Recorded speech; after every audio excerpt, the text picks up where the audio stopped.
الحمد لله رب العالمين والعاقبة للمتقين والصلاة والسلام على سيد الأنبياء والمرسلين وعلى آله وأصحابه ومن تبعهم بإحسان إلى يوم الدين. أما بعد فأعوذ بالله السميع العليم من الشيطان الرجيم من همزه ونفخه ونفسه. ومن أراد الآخرة وسعى لها سعيها وهو مؤمن فأولئك كان سعيهم مشكورا.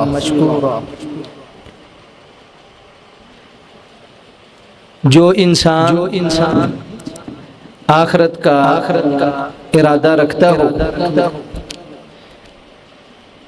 وسعى لها سعيها اور پھر اس کے لیے اس کی تیاری کے لیے پوری کوشش بھی کرے فَأُولَئِكَ كَانَ سَعْيُهُمْ مَشْكُورًا. اللہ رب العزت ایسے لوگوں کی کوشش کی بڑی قدردانی کرتے ہیں.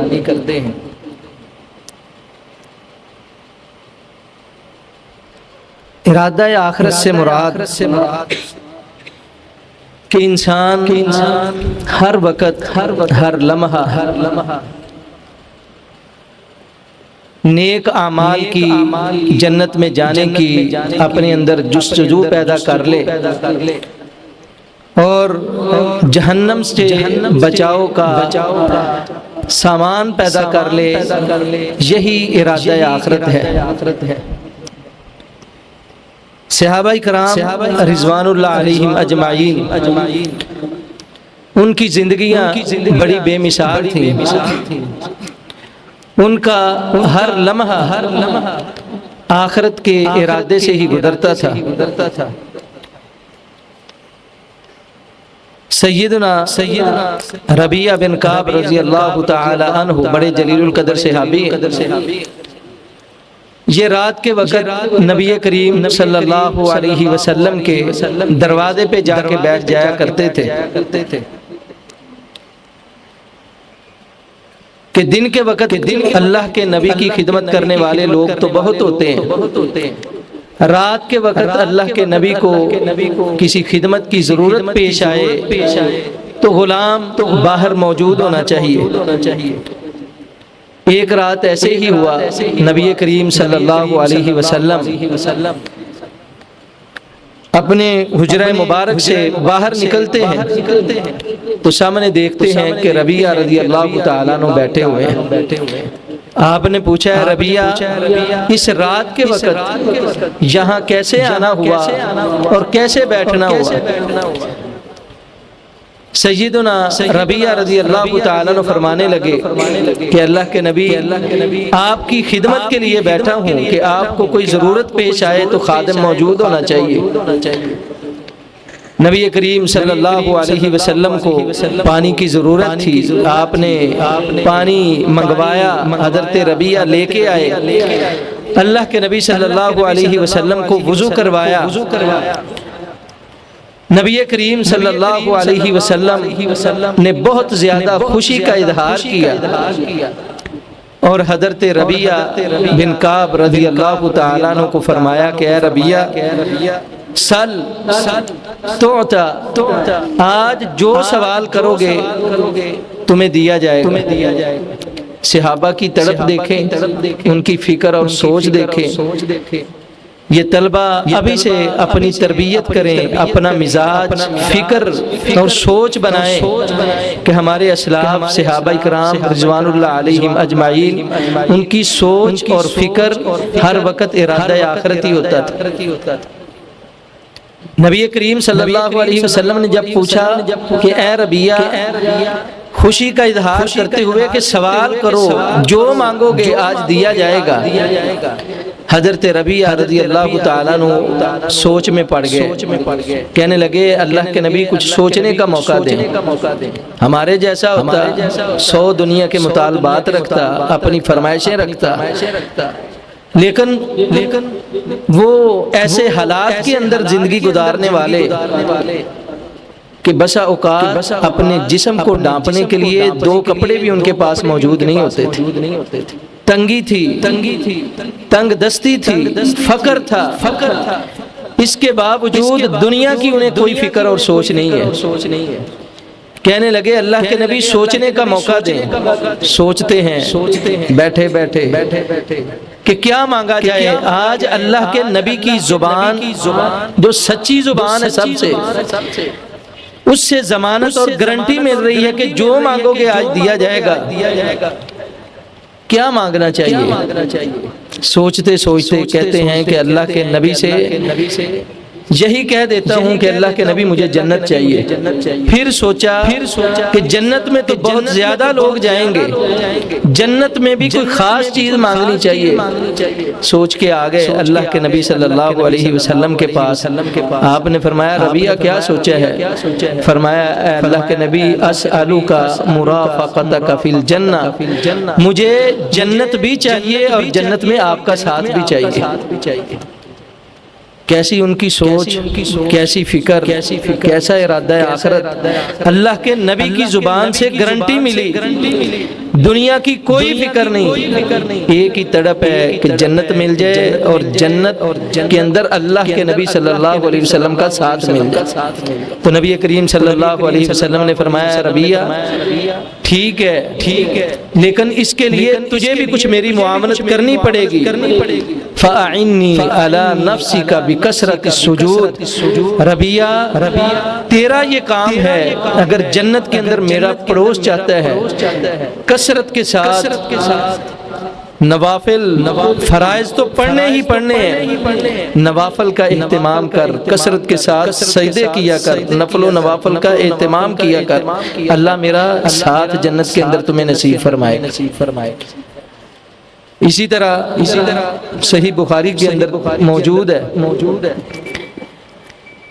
انصار لوگ مدینہ کے اندر رہنے والے زمیندار لوگ تھے۔ مدینہ کے اندر پانی کا انتظام نہیں تھا، پہاڑی علاقہ، وہ بڑے پریشان ایک دن اکٹھے ہو کے اللہ کے نبی صلی اللہ علیہ وسلم کے پاس آتے ہیں کہ اللہ کے نبی سے جا کے عرض کرتے ہیں اے اللہ کے نبی ہمیں مدینہ کے اندر کچھ پانی کا انتظام کروا دیا جائے، سارا دن ہم اپنے کھیتوں کو سیراب کرنے کے لیے پانی لا کے تھک جاتے ہیں، ہمارے غلام تھک جاتے ہیں، ہماری سواریاں تھک جاتی ہیں، ہمارے لیے کوئی پانی کا انتظام کیا جائے۔ سارے انصار یہ مشورہ کر کے اکٹھے ہو کے اللہ کے نبی صلی اللہ علیہ وسلم کے پاس تشریف لاتے ہیں۔ ابھی آئے ہی ہیں، ان کا انداز، اللہ کے نبی بڑی بصیرت والے، نبی سارے ہی بڑی بصیرت والے ہوتے ہیں، دیکھتے ہی اللہ کے نبی صلی اللہ علیہ وسلم پہچان گئے کہ یہ آج کسی خاص کام کے لیے آئے ہیں۔ جو اکٹھے ہو کے یہ انصار آئے ہیں، انصار سے ویسے ہی آپ کو بڑی محبت تھی، تجھے کسی خاص پروگرام اور کام کے تحت آئے ہیں۔ اللہ کے نبی صلی اللہ علیہ وسلم نے پوچھے بغیر ان کو کہہ دیا اے انصار مجھے لگتا ہے کہ آج کچھ خاص کام آئے ہو، آج جو بھی مانگو گے میں تجھے اللہ سے لے کر دوں۔ انصار صحابہ کرام ومن اراد الآخرہ، جو آخرت کا ارادہ رکھتا ہو پھر اس کی ہر وقت سوچ، نیت، کوشش اور ارادے وہ آخرت کے لیے ہی ہوتے ہیں۔ آئے دنیا کا کام تھے، زمینوں کے لیے پانی کا انتظام کروانے کے لیے آئے تھے۔ جب اللہ کے نبی صلی اللہ علیہ وسلم کی سچی زبان سے یہ گارنٹی اور ضمانت سنی کہ جو مانگو گے آج اللہ سے لے کے دوں گا، ان کا ایمان تھا اللہ کے نبی کی حدیث پہ، یقین تھا کہ اللہ کے نبی جو مانگیں گے اللہ عطا کرے گا۔ کہنے لگے اللہ کے نبی ہمیں مشورہ کر لینے دیجئے، ہمیں سوچنے کا موقع دیں۔ ان کے اندر بزرگ بھی تھے، نوجوان بھی تھے، بیٹھ جاتے ہیں، مشورہ کرتے ہیں۔ مشورہ ہر ایک مجلس کے اندر اپنا پیش کر رہا ہے۔ حدیث کے الفاظ ہیں، ایک ہلکی سی عمر کا نوجوان، آج ہمارے نوجوان بھی ہیں، ان کی سوچ اور فکر اور ارادے اور نیتیں وہ بھی ذرا غور کریں، اور صحابہ کرام رضوان اللہ علیہم اجمعین ان نوجوانوں کے ارادے اور نیتیں ان کے بارے میں دیکھیں۔ ایک نوجوان ہلکی سی عمر کا انصار کی مجلس میں کھڑا ہو کے کہنے لگا کہ اگر اجازت ہو تو میں بھی مشورہ ایک دیتا ہوں۔ انہوں نے کہا آپ بھی اپنا مشورہ پیش کریں۔ وہ کہنے لگا آج بس اللہ کے نبی سے ہم یہ کہہ دیں کہ اے اللہ کے نبی ہمارے لیے دعا کر دیں، اللہ ہمارے گناہوں کو معاف کر دے۔ ومن اراد الآخرة وسعى لها سعيها وهو مؤمن فأولئك كان سعيهم مشكورا۔ جو آخرت کا ارادہ رکھتا ہو پھر ان کی سوچیں، نیتیں اور فکر یہ ہوتی ہے آئے دنیا کا کام تھے، وہ بھول گئے، اپنی تھکاوٹیں بھول گئے، سارا دن جو پانی لانے کے بوجھ تھے وہ بھول گئے کہ اللہ کے نبی نے گارنٹی دی ہے کہ جو مانگو گے ملے گا۔ اللہ کے نبی سے یہی کہتے ہیں کہ ہمارے لیے گناہوں کی معافی کی دعا کر دیجیے۔ سب نے کہا کہ یہ بہت اچھی سوچ ہے، اللہ کے نبی کے پاس آئے، آپ نے فرمایا انصار کیا مشورہ کیا؟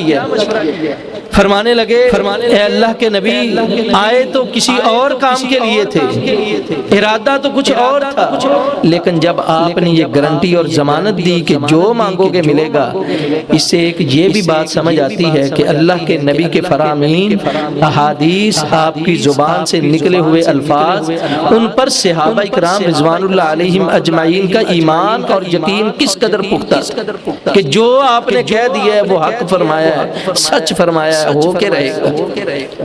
ساری تھکاوٹیں بھول گئے، کہنے لگے اللہ کے نبی ہمارے لیے گناہوں کی معافی کی دعا کر دیں۔ صحیح بخاری کے الفاظ ہیں، نبی کریم صلی اللہ علیہ وسلم نے فوراً ہاتھ اٹھائے، اللہم اغفر للانصار ولی ابناء الانصار ولی ابناء ابناء الانصار، اے اللہ ان انصار کے گناہوں کو معاف کر دے، ان کے بیٹوں کے گناہوں کو معاف کر دے، ان کے پوتوں کے گناہوں کو معاف کر دے، ان کی نسلوں کے گناہوں کو معاف کر دے۔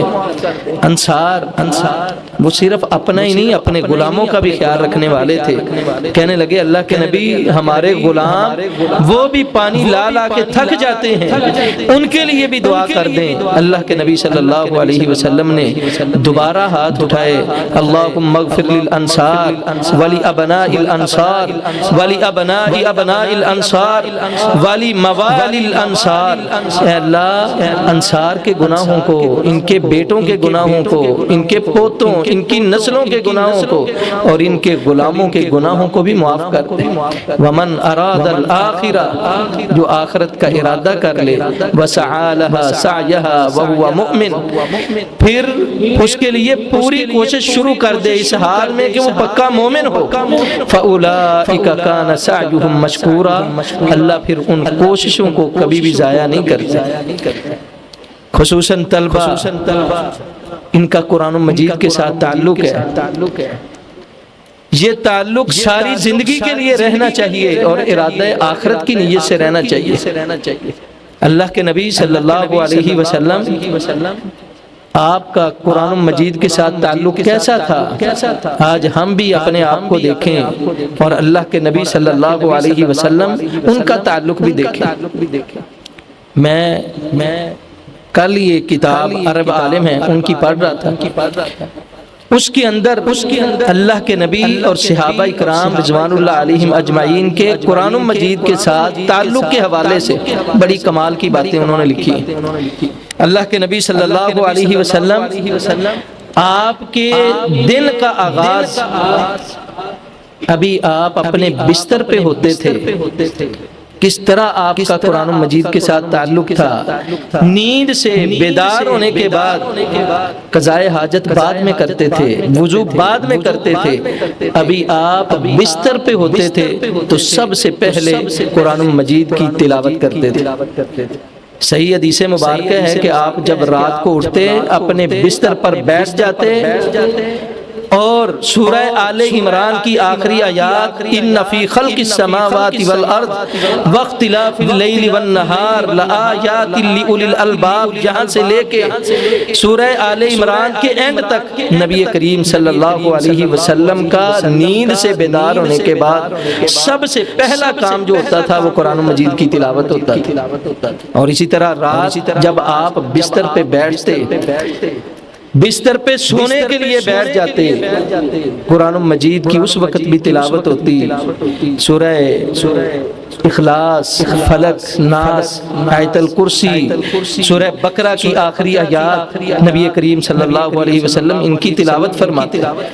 انہوں نے لکھا اس کتاب کے اندر کہ مجھے کوئی بھی ایک روایت ایسی نہیں ملی، وہ کہتے ہیں عرب عالم کہ جس سے یہ ثابت ہوتا ہو کہ اللہ کے نبی صلی اللہ علیہ وسلم کے صحابہ میں سے کوئی ایک صحابی ایسا ہو جو قرآن مجید 7 دن کے اندر مکمل نہ کرتا ہو، کہتے ہیں مجھے کوئی روایت نہیں ملی۔ ہر اللہ کے نبی صلی اللہ علیہ وسلم کے صحابی کا وہ کہتے ہیں کہ میرا مطالعہ اس کی روشنی میں یہ عمل تھا کہ وہ 7 دنوں کے اندر ہر ہفتے میں قرآن مجید مکمل کیا کرتے۔ یہ ان کا قرآن مجید کے ساتھ تعلق تھا۔ آج رمضان گزرنے کے بعد آج تک ہر بندہ اپنے گریبان میں جھانکے کہ قرآن مجید کے ساتھ تعلق ہمارا کیسا ہے۔ بعض بد نصیبوں کو رمضان المبارک کے اندر مکمل قرآن مجید کرنا نصیب نہیں ہوتا، جبکہ حضرت عثمان غنی رضی اللہ تعالیٰ عنہ، اللہ شانیں اور عزتیں ایسے نہیں دیتے، ان کی موت قرآن مجید کی تلاوت کرتے ہوئے شہادت حضرت عثمان کی واقع ہوئی ہے۔ ہر بندے کو یہ سعادت نصیب نہیں ہوتی۔ حضرت عثمان غنی رضی اللہ تعالی عنہ کا قرآن مجید کے ساتھ ایسا تعلق تھا، بعض حسن درجے کی روایات میں یہ ثابت ہے کہ حضرت عثمان غنی سے حتیم کے اندر بیت اللہ کا حصہ حتیم، اس کے اندر کھڑے ہو کے ایک رکعت کے اندر ایک رات میں پورا قرآن پڑھنا ان سے ثابت ہے۔ حضرت عثمان غنی کا یہ قرآن مجید کے ساتھ تعلق تھا، اسی وجہ سے ان کی موت قرآن مجید کی تلاوت کر رہے تھے، شہادت اسی حالت میں ہوئی۔ قرآن آج بھی وہ نسخہ موجود ہے جس کے اوپر حضرت عثمان غنی رضی اللہ تعالیٰ عنہ کے خون کے چھینٹے موجود ہیں، نشانات موجود ہیں۔ بہت بڑے امام یحییٰ بن معاذ رحمۃ اللہ علیہ، ان کی وفات کا وقت آیا، پوچھنے والوں نے پوچھا کہ مرتے وقت ہر بندے کی کوئی نہ کوئی خواہش ہوتی ہے کہ میں اپنی خواہش کا اظہار کر جاؤں، اے امام صاحب آپ کی کیا خواہش ہے وہ ہمیں بتلائیں تاکہ پوری کی جائے، مرنے سے پہلے آپ کی خواہش ہم پوری کریں۔ امام یحییٰ بن معاذ فرماتے ہیں کہ بیتن خالیہ و مصحفن جید الخط، کہ ایک خالی گھر جہاں دوسرا کوئی فرد موجود نہ ہو اور بہترین خط والا قرآن مجید کا نسخہ ہو، میں پڑھ رہا ہوں اور مجھے موت آ جائے، میری زندگی کی یہی خواہش ہے۔ ومن اراد الآخرہ، جس کا ارادہ آخرت ہو ان کی خواہشیں پھر اسی طرح کی ہوتی۔ حضرت ابو موسیٰ اشعری رضی اللہ تعالیٰ عنہ وہ اشر قبیلے کے ساتھ تعلق رکھتے تھے۔ نبی کریم صلی اللہ علیہ وسلم فرماتے ہیں کہ جب میں رات کے وقت اشر قبیلے کے لوگوں کے گھروں کے پاس سے گزرتا ہوں، مجھے نہیں پتا ہوتا کہ یہ کس کا گھر ہے، لیکن ان کے گھروں سے رات کے وقت ان کے خیموں سے قرآن مجید کی تلاوت کی آوازیں آتی ہیں، وہ تلاوت کی آوازوں سے پہچان لیتا ہوں کہ یہ کس صحابی کا گھر ہے اور یہ کس صحابی کا گھر ہے۔ حضرت ابو موسیٰ اشعری رضی اللہ تعالیٰ عنہ سے کسی نے پوچھا کہ اللہ کے نبی نے آپ کی بڑی تعریف کی ہے کہ آپ کو مزامیر داود علیہ السلام جیسی اللہ نے آواز اور لہجات داود والے عطا کیے ہیں۔ حضرت داود علیہ السلام 70 لہجوں میں داود کی زبور کی تلاوت کیا کرتے تھے۔ جب وہ تلاوت کرتے تھے زبور کی موجیں دریاؤں کی ٹھہر جاتی تھی، پرندے ہواؤں کے اندر رک جایا کرتے تھے۔ تو حضرت ابو موسیٰ اشعری کو کسی نے پوچھا کہ اللہ نے آپ کو یہ داؤد کے لہجات عطا کیے ہیں، یہ شان کیوں ملی ہے؟ انہوں نے بھی یہی بات کی کہ اللہ نے مجھے شان یہ قرآن مجید کے تعلق کی وجہ سے دی ہے۔ انہوں نے فرمایا کہ میرا زندگی کا کوئی ایک ایسا دن مجھے اس پہ بڑا افسوس ہوتا ہے، میری زندگی کا کوئی ایک ایسا دن نہیں ہے کہ وہ دن ایسے گزر جائے اور میں نے اس کے اندر اللہ کا قرآن نہ کھولا ہو۔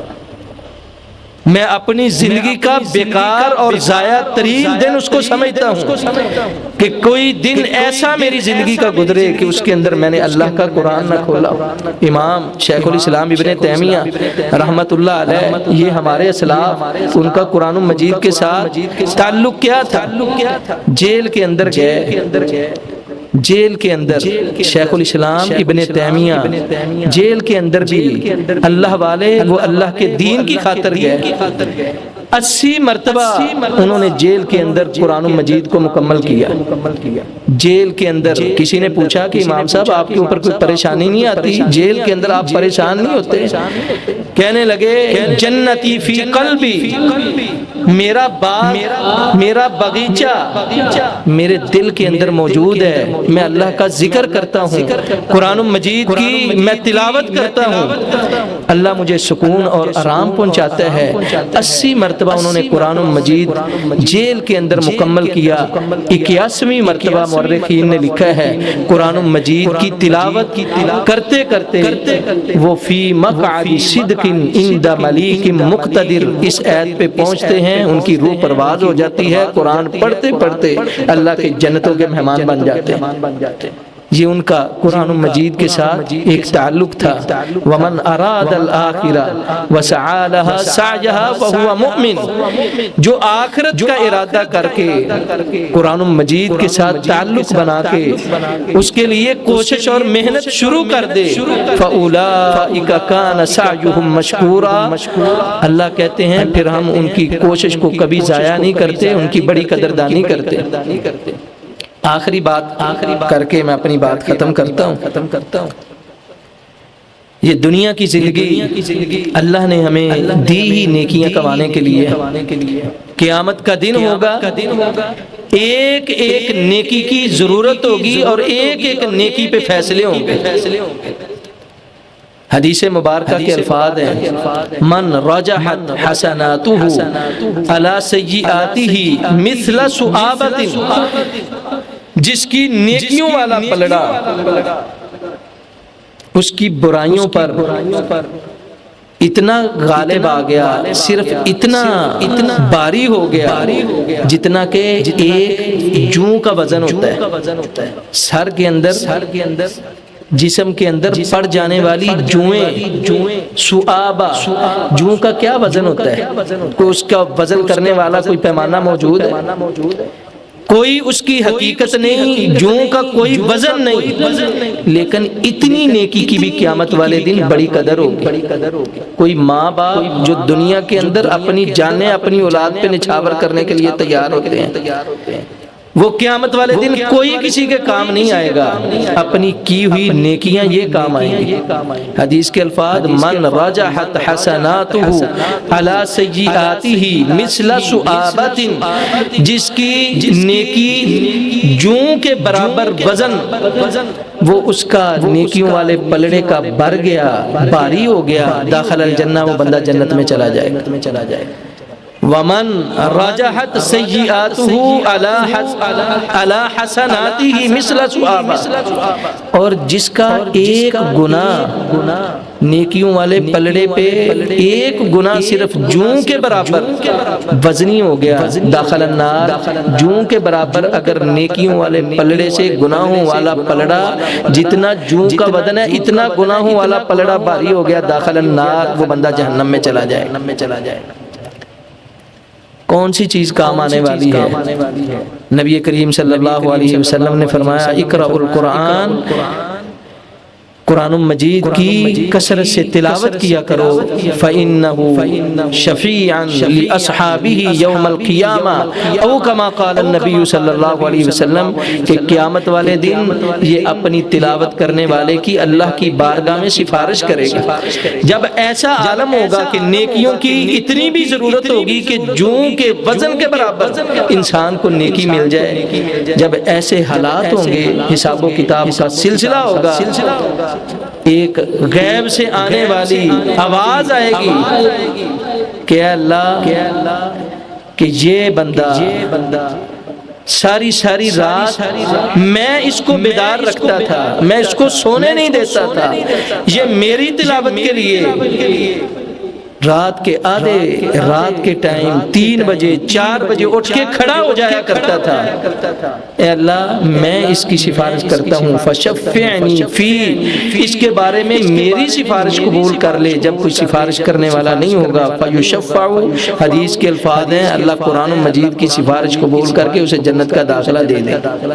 اس قرآن مجید کے ساتھ اپنے تعلق کو مضبوط کریں، ساری زندگی کے لیے اس قرآن مجید کو اپنا اوڑھنا بچھونا بنائے۔ یہ تو پورا قرآن مجید کی ایک سورت، آج ہی میں حدیث مبارکہ پڑھ رہا تھا، ایک سورت سورہ اخلاص، قل هو اللہ احد، ایک صحابی اس کا ایک سورت کے ساتھ تعلق تھا۔ حضرت معاویہ بن معاویہ المزنی، اللہ کے نبی کے صحابی فوت ہو جاتے ہیں، اللہ کے نبی صلی اللہ علیہ وسلم نے جنازہ پڑھایا، جنازہ پڑھا کے جب فارغ ہوئے نبی کریم صلی اللہ علیہ وسلم نے دیکھا کہ جنازے میں جبریل امین بھی تشریف فرما ہے۔ اکیلے جبریل امین ہی نہیں، حضرت جبریل علیہ السلام اللہ کے مقرب فرشتے، وہ 50,000 فرشتوں کا لشکر لے کے وہ معاویہ بن معاویہ المزنی صحابی کی نماز جنازہ پڑھنے کے لیے آئے ہیں۔ اللہ کے نبی صلی اللہ علیہ وسلم جنازے سے فارغ ہوئے، دیکھا جبریل امین، پوچھا ہے جبریل امین آپ کا آنا کیسے ہوا؟ یہ کیا معاملہ ہے کہ اس صحابی کے جنازے میں آپ اور ساتھ 50,000 اللہ کے مقرب فرشتے وہ جنازے میں شرکت کرنے کے لیے آئے ہیں؟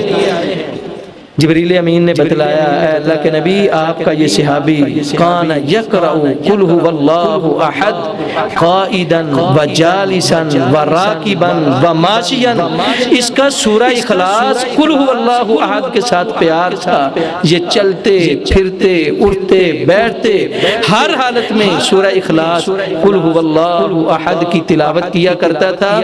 اس کے ساتھ محبت کی وجہ سے اللہ نے آپ کے صحابی کو یہ پروٹوکول اور اعزاز دیا ہے کہ 50,000 فرشتے جبریل امین کی قیادت میں اس کا جنازہ پڑھنے کے لیے آئے ہیں۔ اللہ رب العزت سے دعا ہے کہ اللہ مجھے اور آپ کو اسی طرح کا قرآن مجید کے ساتھ اپنا تعلق بنانے کی توفیق عطا فرمائے، اور یہ سارے سلسلے ہمارے ارادہ آخرت سے ہوں۔ اللہ ہماری یہ ساری محنتیں کوششیں اپنی بارگاہ میں قبول و منظور فرما کے ہماری دنیا آخرت کی کامیابی اور نجات کا ذریعہ بنا دے۔ اقول قولی ھذا استغفر اللہ لی ولکم ولسائر المسلمین واستغفروہ انہ هو الغفور الرحیم۔